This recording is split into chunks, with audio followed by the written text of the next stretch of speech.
Well, howdy everybody, this is Steve, A Thousand Year Home. So, I like to do drywall, and I like to do plastering. I know a lot of people don't, but listen, that brand new McDonald's down in Tishomingo, not to brag, but I did the drywall there, yeah. So, I get a big kick out of drywall. It's a tranquil moment, and I've learned that it's about what you don't do. What you don't do is leave bumps and lumps and slock it on. It's, you just, wherever the skin of the drywall is, that's where you want to be too. So there's this little Zen moment. So looky here, this back wall, let's go ahead and do it. And I have got Italian plaster in blue to do that, Venetian plaster. So we're going to give that a whirl and see if I could do that as well. Let me set you up right over here where all the action is. And I've even got a little spot that's not drywall. That's, hardy plank. So I'm going to be plastering that. Brand new thing of mud over here. Let's get that going. So the very first thing I want to do is track down all my mistakes and put in any extra screws that I need and dimple them all in. They all need to be dimpled. Let's take a look at that.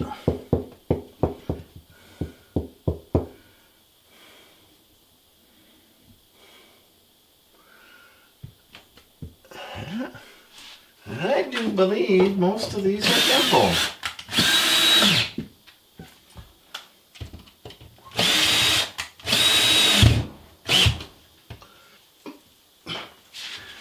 Alright, well, not only do you dimple them all, like I did, I went back through and re-dimpled them all, but any ones that have missed, it's called a nail pop. If you missed and they're not holding anything, you gotta make sure they're holding something.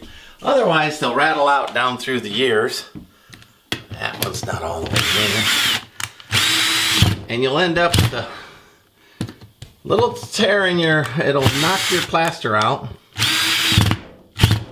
I'm doing that one-handed, so that's not working out for me. So you gotta get any loose screws as well. Don't leave them in there and think, oh, I'll mud it over and the mud will hold it. It won't. The mud will not hold it. There we go. I missed a couple of screws down here. Oh, that one's not holding anything. All right, let me set you up. Carrying around some extra screws right there. Oh yeah, look, see, I missed here into the whole thing. Missed the whole darn thing. Oh, I didn't cut, that's why I didn't cut out. Don't mock me. If you guys were doing drywall at 8,000 degrees temperature, you would also have some quality control problems. So that whole one right there. No screws down in the lower part, obviously, because, well, I did too. I got the little hole there where I know the power box is.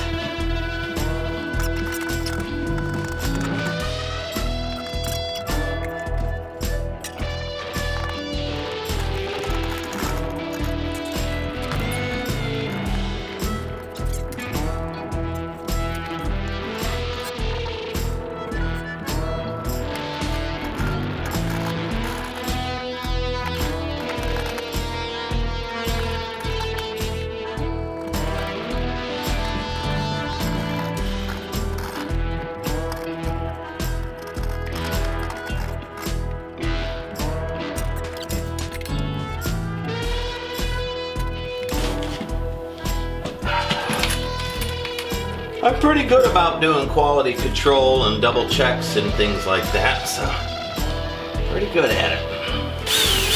Not many things like that make it through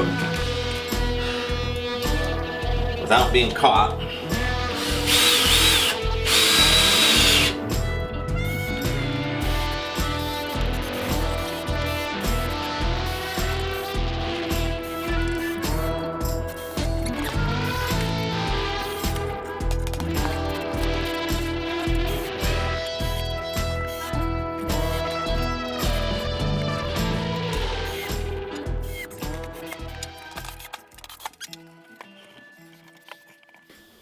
I think that was a good demonstration of the purpose of quality control. I had quite a few nail pops in there. I had a piece of sheetrock that was sticking out because I never cut the power box out. You know, you'll always find something weird. And in that particular case, I was able to fix all that up. And then I go over it with my, you know, not a good mud trowel, but I go over it with one like that. And I just listen to how it sings, right? I feel for any nails that might be sticking up, like that one.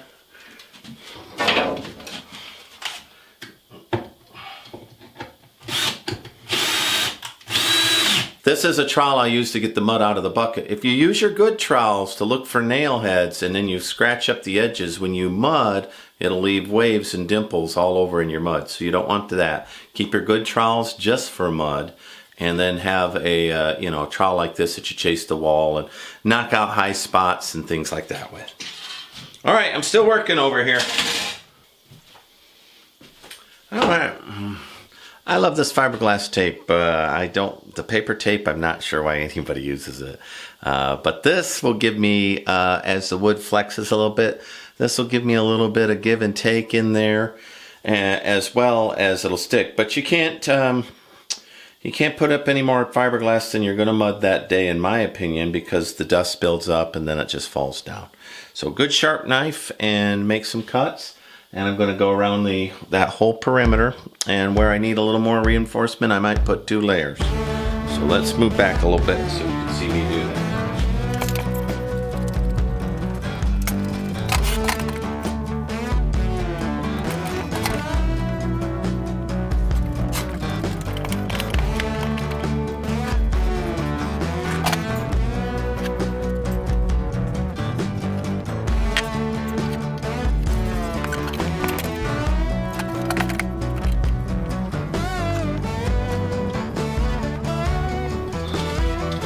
Alright, so there's some great big gaps in here, and what I'm doing is I'm putting the tape in and I'm scooching it before I press it real hard. Scooching it over. And I might put a second layer of tape in there, because this has got some massive gaps in it that, you know, maybe I should have filled back in with another piece of drywall, but I'm not going to. I'm going to do it this way.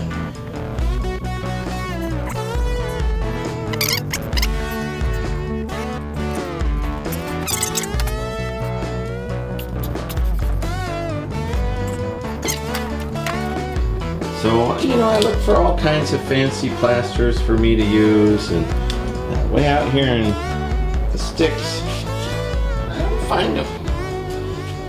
I'm going to use this all-purpose. You just cut these right like that. I don't cut them all. You know, you can also grab the peeler, and you can peel them back like that. Either way will work. That gives you a little more to grab and pull up. All up to you.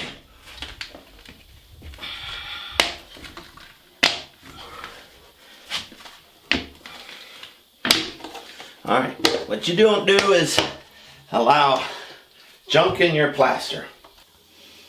And I leave a smooth top so that I don't get little crusties that dry between days. I add a little water when I need to.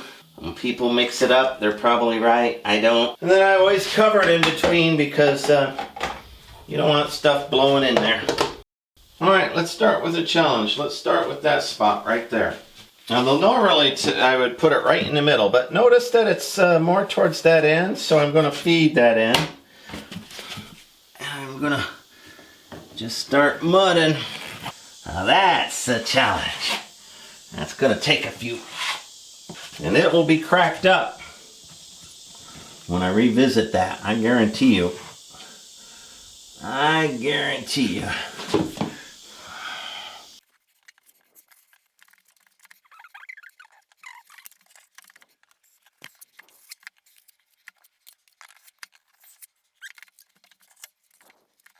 Alright, now that big one's the tough one. The rest of these will look pretty darn good. I'll have to spend a few days on that big gap fixing that all up. But I'll get there. You'll see by the time I get done it will be perfect. Let's do some of these other ones. I use one mud trowel to pick up with, and then I just scuff it in there.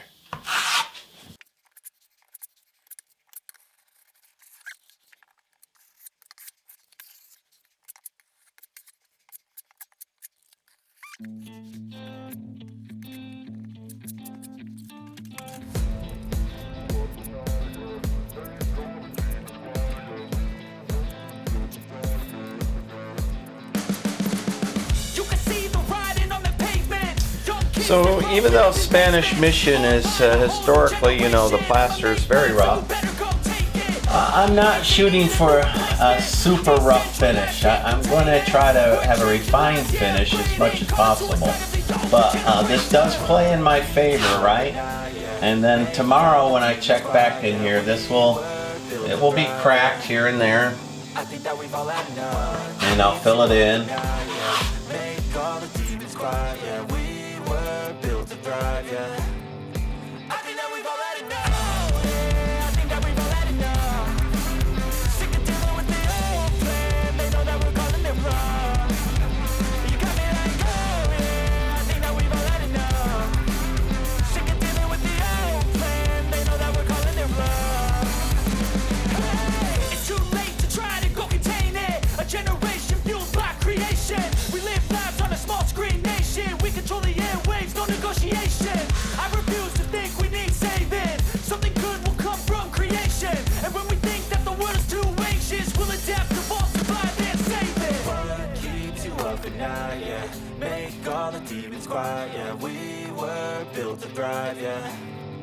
I think that we've all had enough. Keeps you up at night, yeah.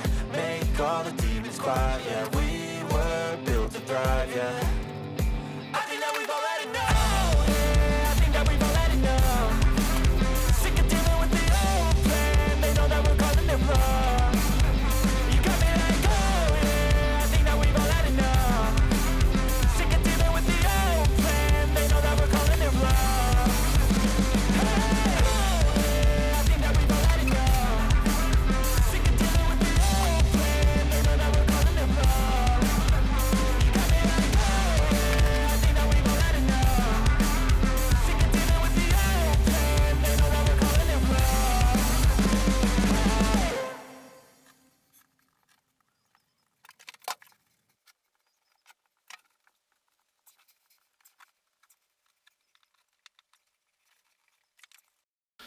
All right, well, it's beginning to get too late in the evening, but I'm going to keep working, but the camera won't be able to record. I'll let it run. Maybe it'll be too dark. Maybe I can color correct it, but I wanted to do this sign off. So this is Steve, 1,000-Year Home. Plaster will last 1,000 years. It will. It's just gypsum. It came out of the ground. It'll last 1,000 years. If you don't get it wet, if you keep it dry, if you maintain it, it sure can. So those edges look pretty darn good, don't they? That's just the first coat. That's the scratch coat. So the secret to plaster, don't put it on real thick. You wanna touch the skin of the drywall at all times, right? You want a nice skim coat. And as I work, you'll see I'll get wider and wider mud trowels so that I can skim coat wider and wider. And even though it's Venetian plaster, I don't want a lot of just splack it on. I've seen people do that. Just try to make it swirl or texturize, and it looks awful. So the secret, when you look at those missions, they weren't trying to make it rough. They're trying to make it smooth with rough materials.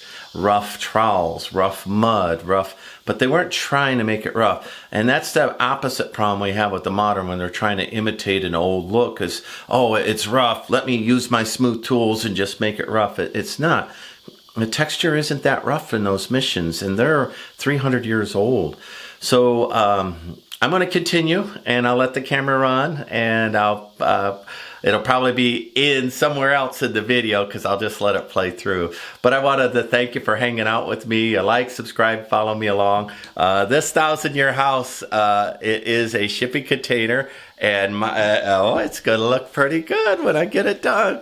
So thank you very much. Bye.